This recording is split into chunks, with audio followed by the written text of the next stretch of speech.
However, the path that nearly reached the truth was left abandoned due to the intervention of the Egyptian authorities shortly afterward. In 2008, a group of researchers from Belgium and Egypt launched a research project in Hawara. Using advanced ground-penetrating radar equipment, the researchers began to detect signs of tunnels and rooms beneath the surface. The statues and large halls formed rooms that could be what remained of an ancient city. Digging deeper, they discovered an underground maze comprising more than 3,000 rooms filled with hieroglyphs and astonishingly detailed inscriptions. This is the mysterious underground complex in Hawara, less than 100 kilometers from Cairo. It is believed that this is the legendary Hell Precost, the one holding the key to unlocking civilization and humanity's historical truth. Unfortunately, this extraordinary discovery was quickly removed from public view. The results of the expedition were briefly published in the scientific journal Andrake the same year. The research findings were also presented in a public lecture at Ken University. However, the discoveries of the research team were swiftly suppressed by the Secretary General of the Supreme Council of Antiquities of Egypt. He directed all information regarding this discovery to be controlled under national security laws. Formally, the authorities claim that all stories about secret archives and mysterious exist only in legend or in the human imagination. According to them, all surveys and research show that there are no temples, passageways, or underground corridors. Despite subsequent evidence, the Egyptian government continues to firmly deny what has been found. It seems they are deliberately attempting to distort public perception of what exists beneath Egypt's soil. This also implies that the maze beneath the Sphinx will remain a secret, although researchers confirm the existence of the underground complex. A large-scale excavation is still needed in the future to explore this hidden treasure more thoroughly. It is believed that the hidden vault in the maze may hold answers to countless historical mysteries and the secrets of ancient Egyptian civilization. Could this be the Hieroglyphs archive, where the enormous knowledge of ancient Egyptians is stored? Perhaps because of its significance, the Egyptian government decided to prevent researchers from further investigation and stop any future excavation projects. One remarkable thing is that almost no records exist about the construction of the Sphinx throughout the course of history. If the Sphinx is truly 10,000 years old, as ancient prophecies suggest, it would have been built long before the era of ancient Egypt. Long ago, the Sumerians themselves claimed that they were the first to rule the planet. According to ancient Sumerian texts, their civilization was not solely created by humans, but also involved the intervention of gods from the heavens.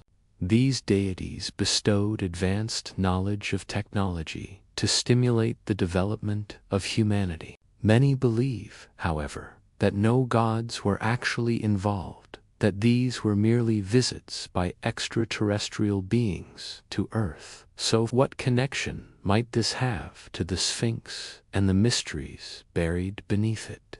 The deity mentioned in Sumerian tales supposedly built a gateway to hide his secrets.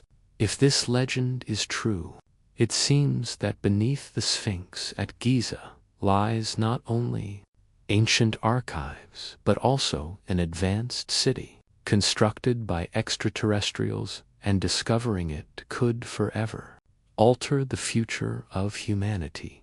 This may be the very reason the Egyptian authorities want to keep it hidden. The site might indeed contain some of the greatest secrets on the planet, the labyrinth beneath the Sphinx, the true purpose of the pyramids, or the missing Black Pyramid, are questions that humanity has long sought to decode.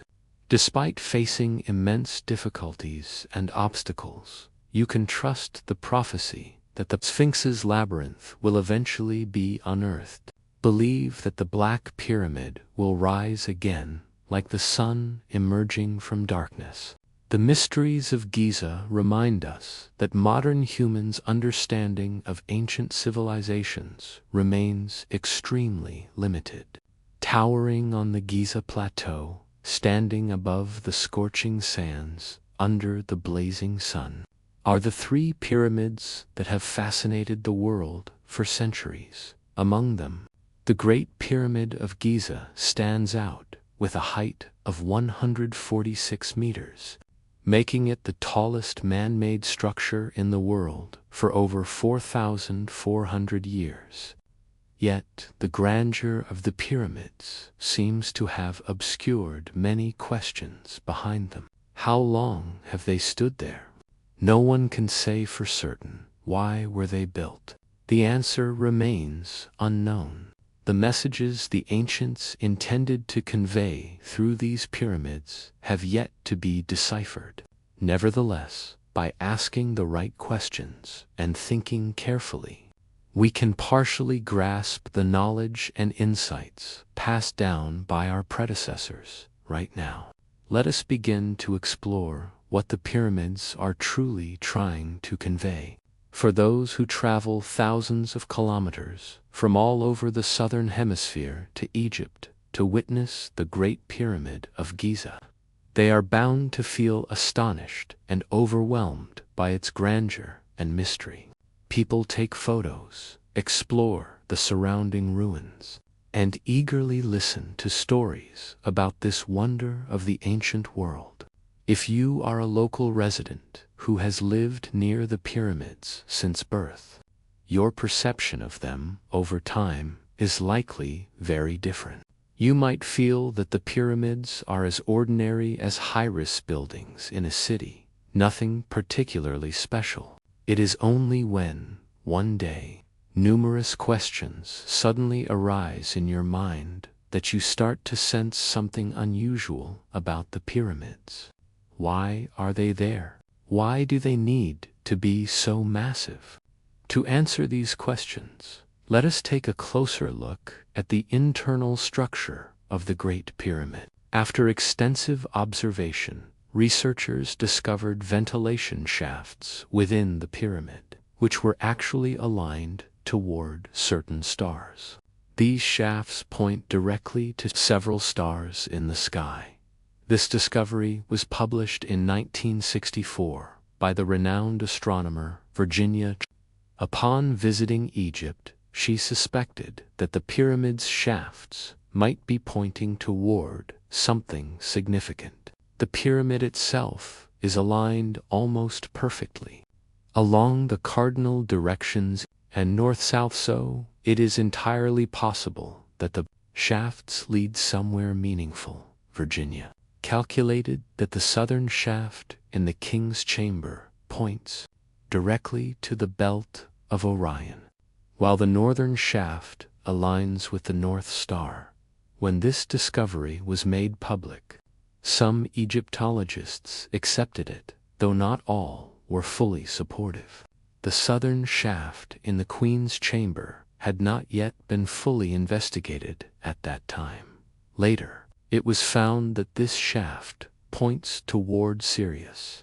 However, this alignment is not always precise because our Earth experiences precession, a slow, gradual change in the orientation of Earth's rotational axis due to forces exerted by the Sun and the Earth's motion. This precession directly affects the angle at which sunlight strikes the Earth's surface. Currently, the Earth's axial tilt is 23.43 degrees. This shows that the Earth's rotational axis does not always point toward the same star or celestial pole. While the Earth rotates like a spinning top, It takes approximately 25,700 years to complete a full precessional cycle. From a human perspective, this motion seems negligible. Yet, when measured on a geological timescale, it becomes highly relevant, particularly during Ice Age periods. One more thing I would like to share is that the terms King's Chamber and Queen's Chamber are not entirely accurate. Their original purpose and meaning might have been quite different from what these labels suggest. This naming convention arises from the belief of many Egyptologists that the pyramids were primarily used as burial tombs for the pharaohs. However, among the 3 pyramids, not a single mummy has ever been found, since their actual purpose remains uncertain.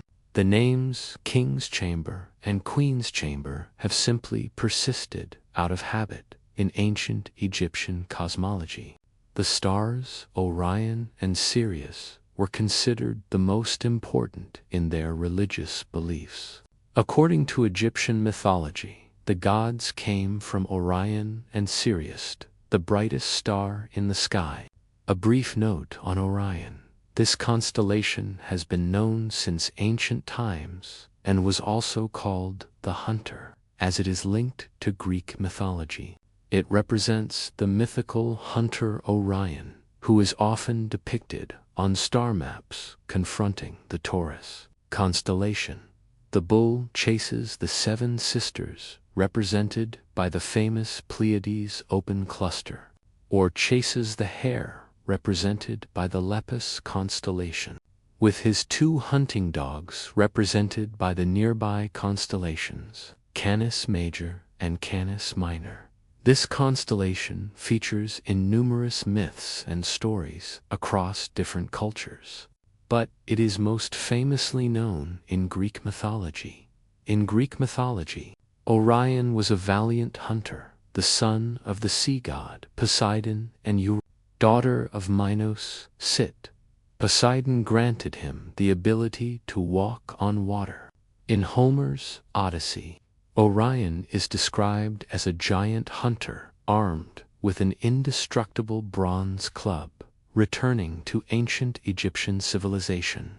They believed that gods came to Earth in human form to save and enlighten humanity. The Egyptians firmly believed that Orion played a role in the creation of the world. Countless ancient texts, books, and illustrations confirm this belief. When observing coffins or tomb ceilings, symbols of Orion and Sirius are consistently present. Pharaohs also believed they were the reincarnations of Horus, the child of Osiris and Isis. Over 400 generations of rulers maintained this belief. What is even more astonishing is that, despite over 400 generations of kings, archaeologists have only discovered the tombs of a few, the most famous being Tutankhamun. So where are the hundreds of others? To this day, no one knows. All 3 pyramids bear no inscriptions, drawings, or symbols, either inside or outside. According to Egyptologists Robert, an engineer specializing in surveying and project planning, noticed something unusual when visiting the Cairo Museum in 1983, while looking at an aerial photograph of the 3 pyramids of Giza. Robert suddenly felt a professional unease. Why was the 3rd pyramid so much smaller and misaligned compared to the other 2? Logically, the 3 pyramids should lie along a diagonal line. Pharaohs often preferred grand constructions to demonstrate their power. If you were the architect in charge of building the 3rd pyramid, what would you do? Would you say, "Sorry, your power is not as great as your predecessors, so I will build a smaller pyramid"? The positioning of the pyramids only seems puzzling until you place them next to the stars. Among the three prominent stars, there are two large stars and one smaller star that is offset to the left. Robert noticed the misalignment of the pyramids in 1983 and published his findings in 1989. His correlation theory suggested that the three pyramids were deliberately built misaligned, not randomly as commonly believed. This perfectly mirrored the stars of Orion, although this caused a strong backlash in the archaeological community. The theory does have a basis. However, the theory had a critical flaw. The angle of deviation between the stars did not exactly match the angle of the pyramids. All previous efforts were at risk of being discredited. If only there were a way to shift the third pyramid to align perfectly, it would be ideal. Alternatively, one could take the more difficult approach, adjust the alignment to the stars themselves. This may seem impossible, but in reality, it is entirely feasible. Recall the precession movement we mentioned earlier. The stars in the sky do not remain fixed when observed from Earth. They move up and down cyclically over time. So Robert used astronomy simulation software to recreate the positions of the stars in the past. The results showed that in the past, Orion's stars not only appeared lower in the sky, but their angles also shifted. By 10,450 BCE, the stars' alignment matched perfectly with the pyramids.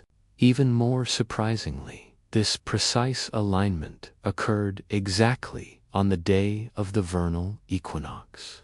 On that day, the three stars and three pyramids created a perfect correlation, reflecting the Milky Way and mirroring the Nile River on the southern horizon.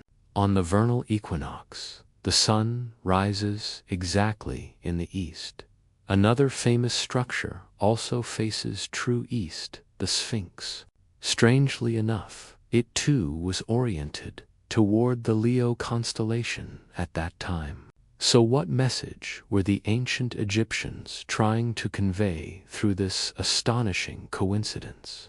First, the pyramids do not only communicate in the language of astronomy, they also use the language of the cosmos, expressed through their construction ratios.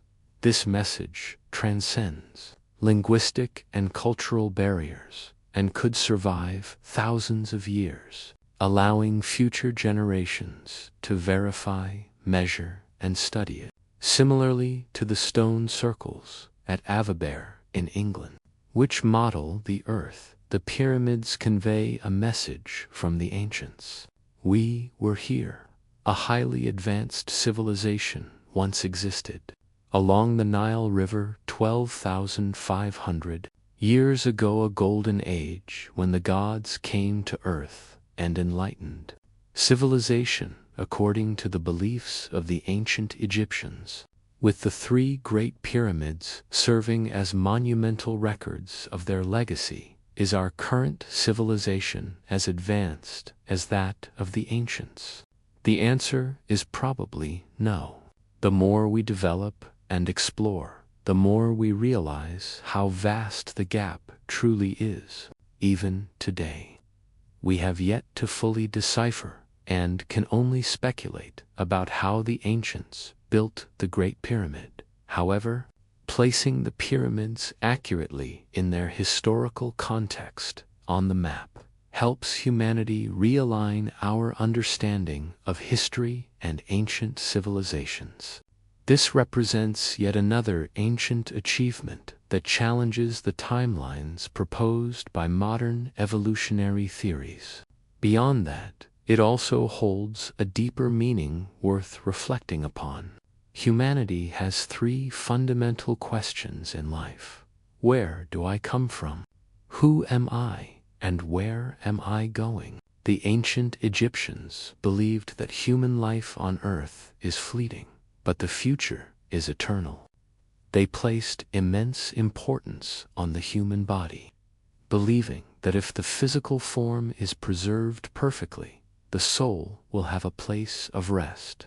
After death, a new life begins. For the Egyptians, death marked the start of true existence. After life departs from the mortal realm, the soul sleeps within the tomb. In the future, their gods will return to earth to awaken those sleeping souls and guide them into the eternal spiritual world.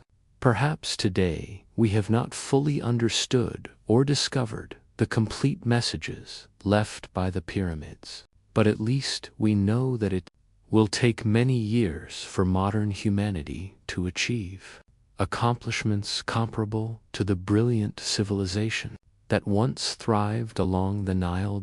Countless mysteries of these wonders of the ancient world remain waiting for us to uncover. Hopefully, in the future, we will continue to reveal more secrets alongside the primordial universe. Buried for 4,400 years beneath the scorching sands of Egypt's necropolis, these secrets are finally emerging in 2018. A complete and mysterious tomb untouched by anyone was discovered by archaeologists after years of searching. It was as if the story of the ancient world was coming to life from the western desert near Cairo. The discovery of a fully intact tomb marked a significant milestone in several decades of archaeological research. The media, television, social networks, and archaeology enthusiasts buzzed with excitement about the tomb, believed to belong to a high-ranking official of Egypt's 5th dynasty named Wati.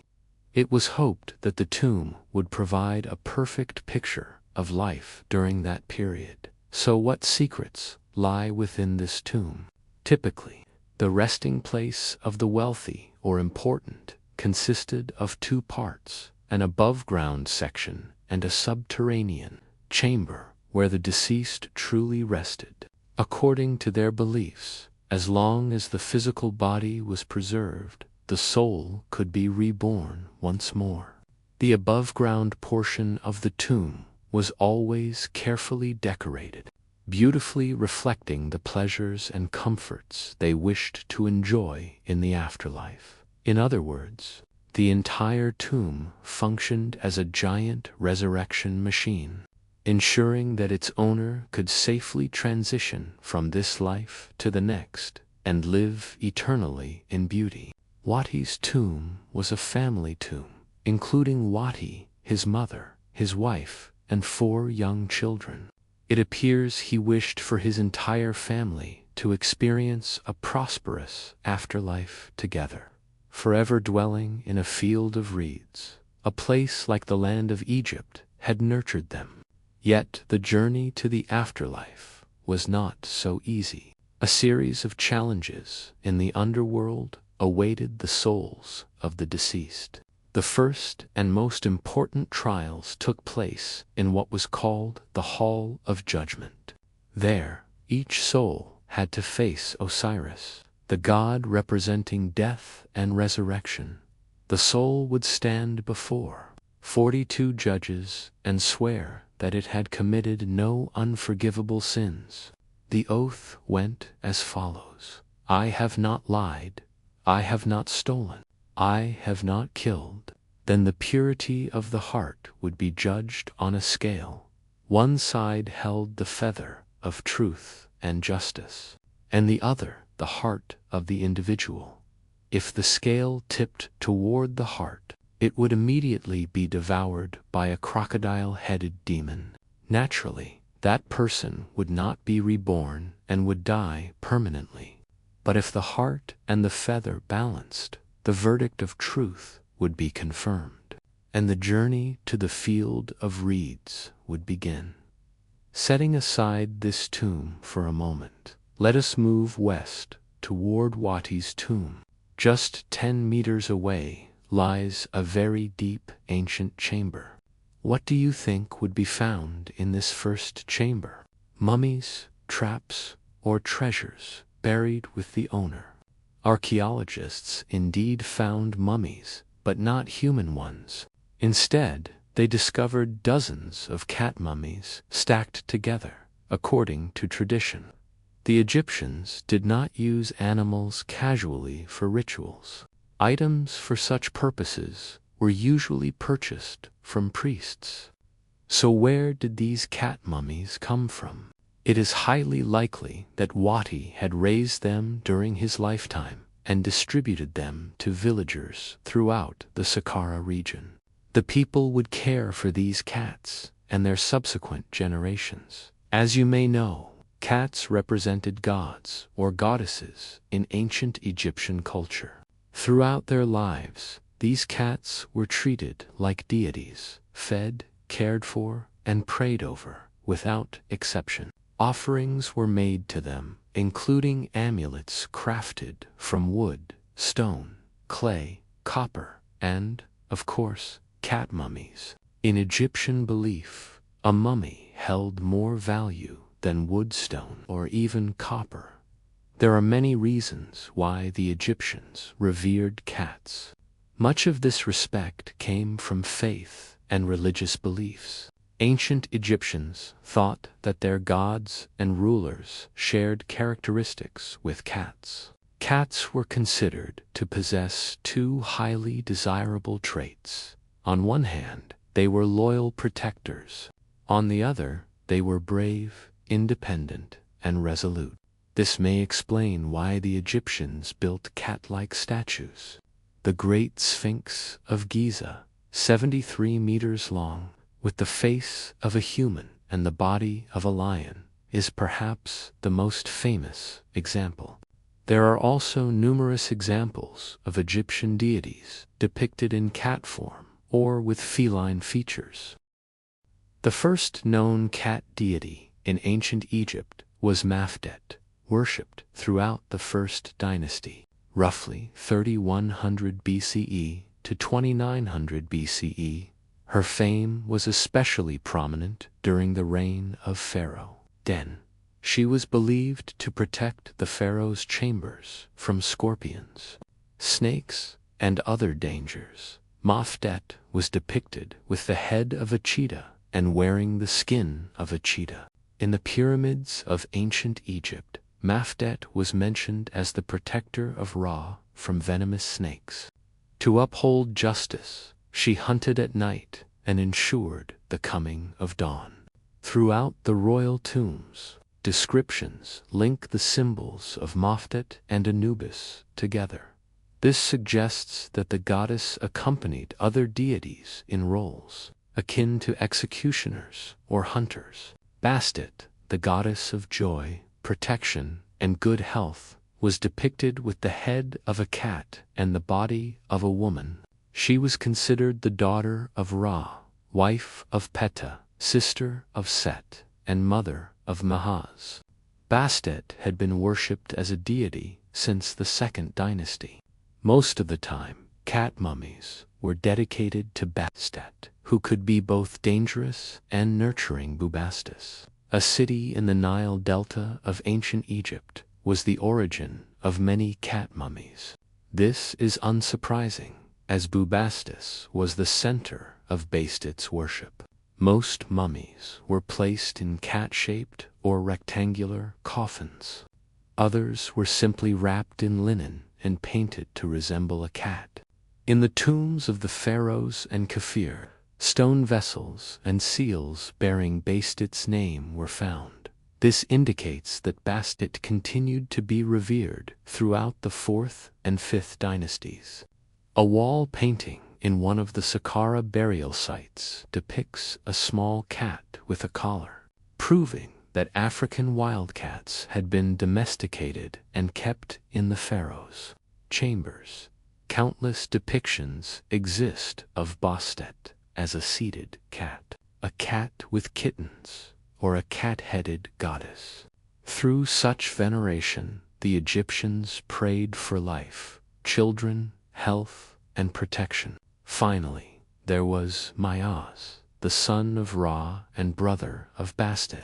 He was a sun deity, depicted as a lioness, goddess of ferocity. Mayas led pharaohs in war and protected them, continuing this role in the afterlife.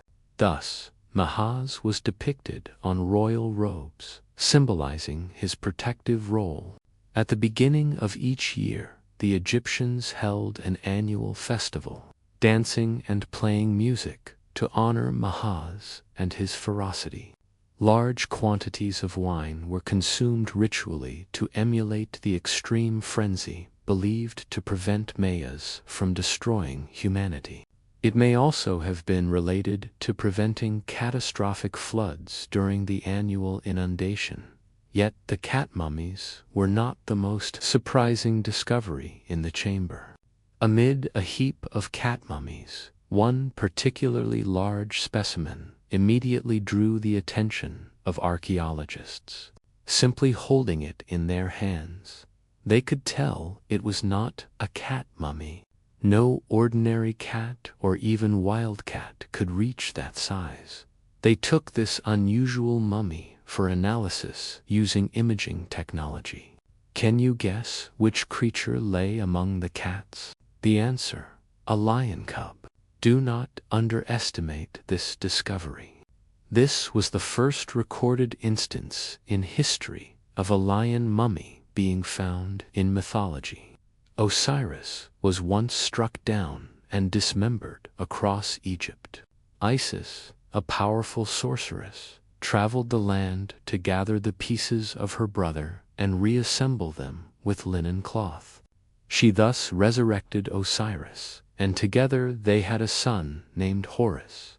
Upon growing up, Horus sought to avenge his father's death. Osiris became the king of the underworld, the god of death and resurrection.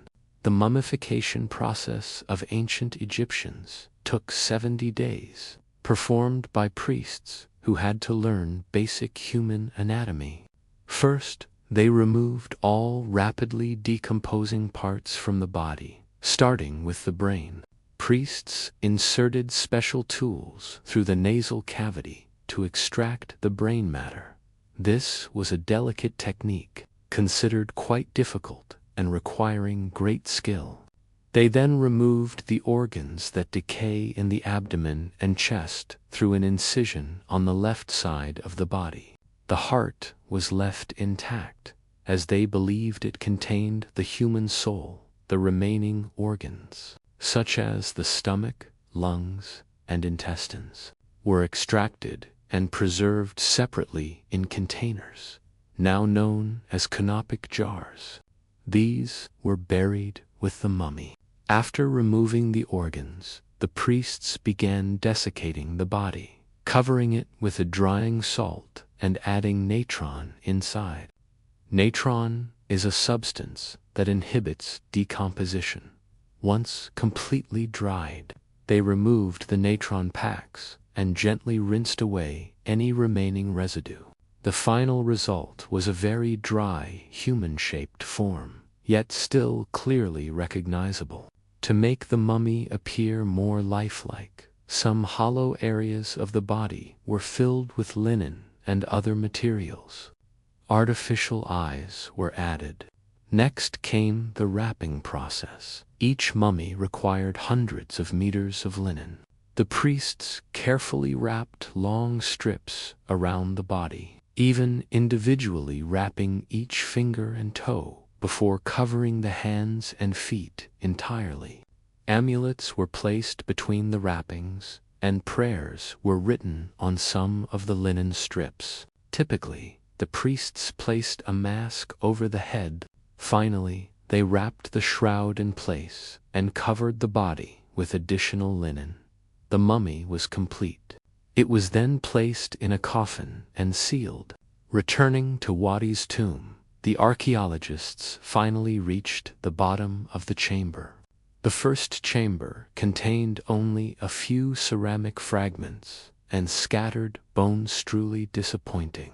Luckily, there was still another chamber to explore. This time, instead of a few bones, there were many. All were the remains of children and adolescents. Could these have been Wadi's own children? If so, other family members might lie in the remaining 2 chambers. The third chamber was over 2 meters deep, containing bones and skulls. This raised questions among archaeologists. What could have caused an entire family to die prematurely?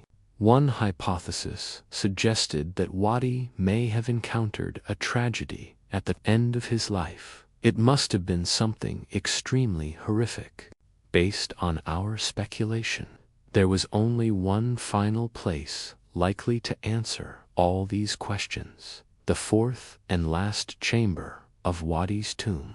The final chamber had a passage about 1 meter wide on the west side.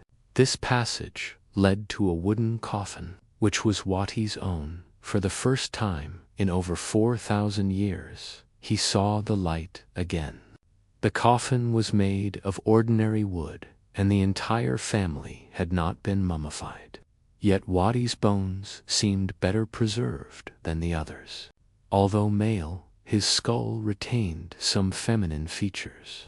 He appeared to have been a very refined man, approximately 35 years old.